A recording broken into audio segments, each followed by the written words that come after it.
Assalamualaikum warahmatullahi wabarakatuh. Perkenalkan, nama saya Nining Suryaningsih.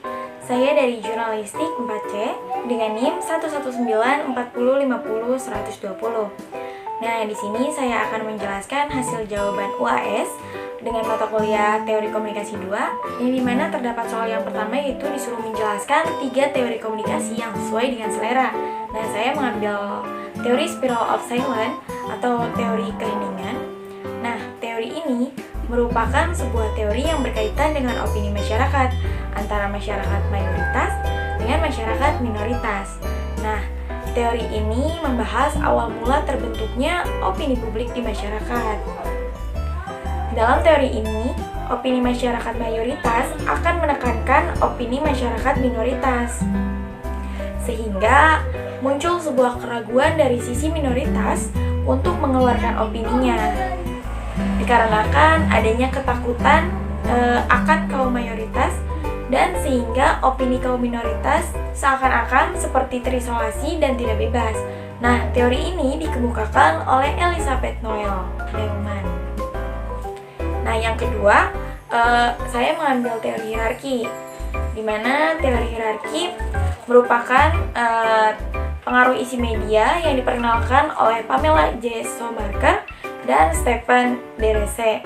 Teori ini menjelaskan tentang pengaruh terhadap isi dari suatu pemberitaan media. Nah, pengaruh ini terdapat pengaruh internal dan pengaruh eksternal. Teori yang ketiga, saya mengambil teori social learning, yang dimana teori belajar sosial adalah teori proses belajar dan berperilaku sosial yang mengusulkan bahwa perilaku baru dapat diperoleh dengan mengamati dan meniru orang lain. Nah, soal yang kedua, kita disuruh mencari contoh kasus hasil penelitian. Nah, saya mengambil contoh kasus hasil penelitian yang pertama tentang analisis kasus rasisme Papua Natalius Pigai dalam perspektif teori spiral keheningan yang diteliti oleh Eka Sridana Afrijan, Indah Surwati, Junaidi Amirja, dan Rahti Kadina. Nah, contoh yang kedua, saya mengambil hasil penelitian tentang pengaruh mengakses Korean Wave terhadap perilaku imitasi remaja di Kota Palu yang diteliti oleh Isnai Nurul Latifah, Ahmad Herman, dan Muhammad Isya Yusaputra. Hasil penelitian yang ketiga, saya mengambil contoh mengenai kebijakan redaksional LKBN antara Biro Sultra dalam pemberitaan kekerasan seksual anak dan perempuan di Sulawesi Tenggara yang diteliti oleh Wedo Mukhrija. Soal yang ketiga, kita disuruh menjelaskan hasil contoh penelitian tersebut yang kita ambil. Nah, yang pertama, saya mengambil analisis kasus rasisme Papua Natalius Pigai dalam perspektif teori spiral keheningan. Nah, permasalahan penelitiannya apa aja sih? Nah, di dalam penelitian tersebut yang saya temui, permasalahan penelitiannya itu si peneliti ingin mengetahui lebih dalam mengenai kasus rasisme Papua Natalius Pigai. Nah, metode yang digunakannya itu metode apa sih? Nah, peneliti menggunakan metode analisis kuantitatif. Terus kaitannya teori tersebut dengan objek kajiannya itu apa? Nah, kaitan teori yang digunakan dengan objek penelitian tersebut bisa dilihat dari fenomena rasisme melalui postingan di media baru justru mendapatkan sorotan dari media massa. Nah, bahkan media dan masyarakat beramai-ramai memberikan sanksi moral hingga tuntutan perlu diberikan sanksi hukum oleh negara pada seorang pelaku rasisme. Nah, kasus rasisme yang menjadi fokus dalam penelitian ini adalah pernyataan rasisme yang dialami oleh Natalius Pigai, politikus Partai Hanua. Nah, fenomena ini dapat dijelaskan dengan menggunakan teori spiral of keheningan. Lalu, apa sih hasil penelitian yang didapat? Hasil penelitian yang ditemukan oleh si peneliti yaitu menunjukkan adanya kasus peningkatan volume pencarian kata kunci rasisme yang dipicu oleh sejumlah kasus rasisme di dalam maupun di luar negeri.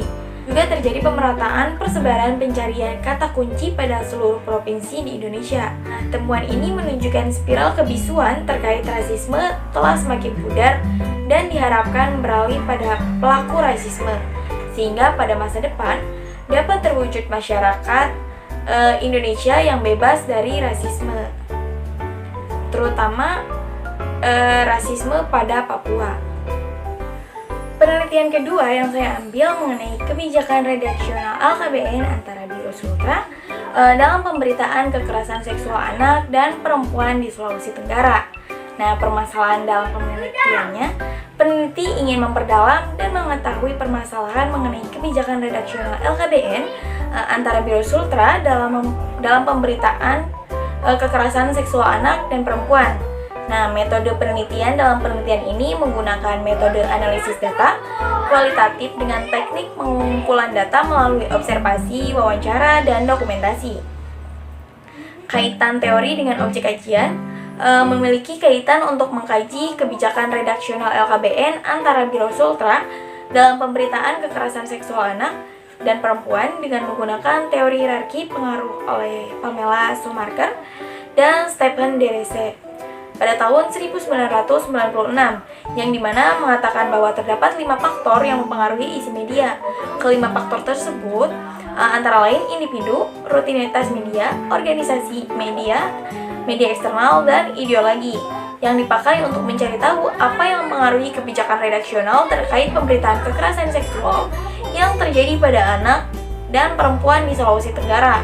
Nah, hasil penelitian yang didapat oleh si peneliti secara umum berdasarkan kebijakan redaksional LKBN antara Biro Sultra dalam pemberitaan anak dan perempuan di Sulawesi Tenggara juga dipengaruhi dari beberapa faktor dalam teori hierarki. Dari hasil penelitian menunjukkan bahwa kebijakan tersebut dipengaruhi oleh media eksternal dengan media lain dan ideologi media itu sendiri.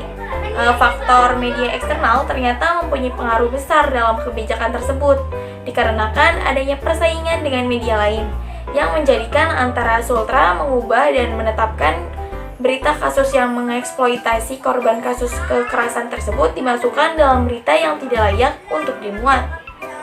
Contoh penelitian ketiga yang saya ambil tentang pengaruh mengakses Korean Wave terhadap perilaku imitasi remaja di Kota Palu. Nah, permasalahan penelitiannya itu, peneliti ingin mengetahui pengaruh dari aktivitas mengakses Korean Wave terhadap remaja yang ada di Kota Palu. Nah, metode penelitian yang digunakan dari penelitian ini yaitu menggunakan metode seperti survei, penelitian yang memakai ukuran sampel dari suatu populasi dengan jumlah sampel sebanyak 73 siswa SMKN 1 Palu yang dapat mewakili semua remaja. Kaitan teori dengan objek kajian melalui landasan teori proses pembelajaran social learning dalam penelitian ini untuk menganalisis penggunaan mengakses informasi mengenai Korean Wave yang meliputi durasi, frekuensi, atensi dengan menganalisa hubungan serta pengaruhnya terhadap perilaku imitasi remaja bagi siswa SMKN 1 Palu tahun ajaran 2017-2018 yang mewakili semua remaja yang ada di Kota Palu. Nah, hasil penelitian yang didapat dapat diketahui bahwa durasi dan atensi masing-masing memiliki hubungan yang positif serta signifikan terhadap perilaku imitasi remaja. Demikian pula dari hasil penelitian yang menyatakan bahwa ada hubungan positif dan signifikan antara durasi, frekuensi, atensi dengan perilaku imitasi remaja secara simultan. Nah, selanjutnya pada analisis regresi, secara simultan hasil penelitian menunjukkan bahwa terdapat pengaruh yang signifikan antara durasi, frekuensi, dan atensi secara bersama-sama terhadap perilaku imitasi remaja dengan kontribusi sebesar 56,40%. Secara individu, memiliki pengaruh yang signifikan terhadap perilaku imitasi remaja dengan kontribusi sebesar 59,5%. Dan atensi memiliki signifikan terhadap perilaku imitasi remaja dengan kontribusi sebesar 28,7%. Dan sedangkan frekuensi tidak memiliki pengaruh yang signifikan. Nah, itulah hasil jawaban dari soal UAS Teori Komunikasi 2. Dan kurang lebihnya mohon maaf. Saya Nining Suriningsi, mohon pamit undur diri. Wabillahi taufiq wal hidayah. Wassalamualaikum warahmatullahi wabarakatuh.